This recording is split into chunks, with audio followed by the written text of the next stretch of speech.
म जुनलाई हेर्दै उनलाई सम्झन्छु, जसरी कि त्यो बार्दलीमा बसेर म निरन्तर जुनलाई हेरिरहन्छु जबसम्म त्यहाँ छुट्टै आकर्षणको दाग भेटिँदैन नि, तबसम्म म जुनलाई हेरिरहन्छु अनि बस म उनलाई सम्झिरहन्छु।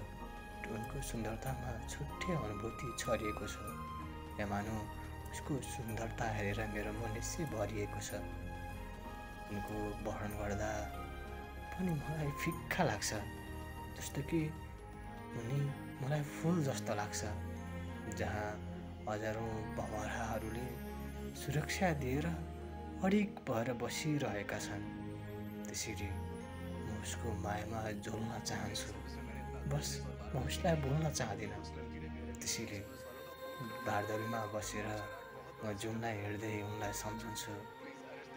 मायाको मदानीमा छुट्टै अनुभूति छरिएकी उनीलाई सम्झन पनि यस्तो अनुभूति दिइरहेको छ नि, मानौ माया प्रेम पनि यसरी गरिन्छ, त्यो जोडलाई थाहा छ।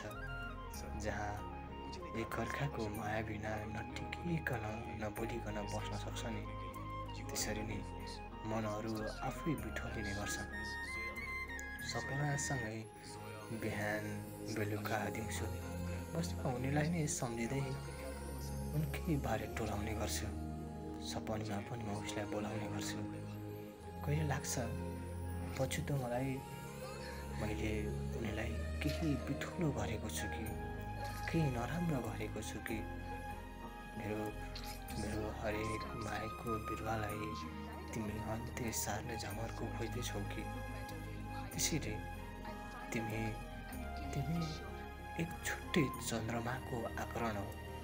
म तिमीलाई चन्द्रमा भनेर बोलाउँदा नि बट केही फरक पर्छ कि जस्तो लाग्छ। त्यसैले म जुनलाई हेर्दै उनलाई सम्झन्छु। मेरो हरेक मस्तिष्क मन मेरो रगतको नसानोसम्म बस उनी बग्ने गर्छिन्।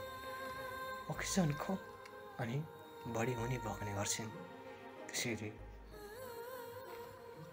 त्यसैले उनलाई मेरो फुल मानेको छु।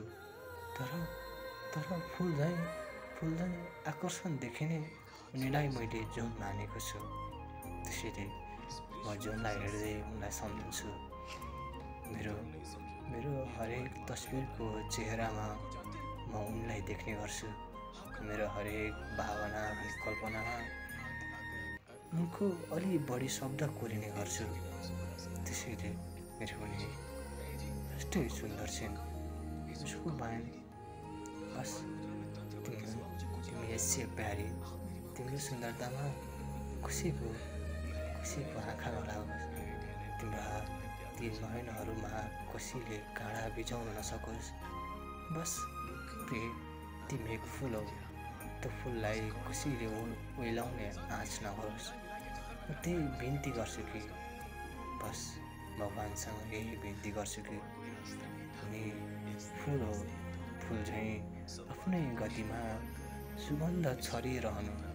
बस जति नै माया भए पनि आफ्नै शब्दसँगै भरिरहनु अनि आफ्नै गतिमा बगिरहनु। बस त्यसैले म जुनलाई हेर्दै उनलाई सम्झन्छु।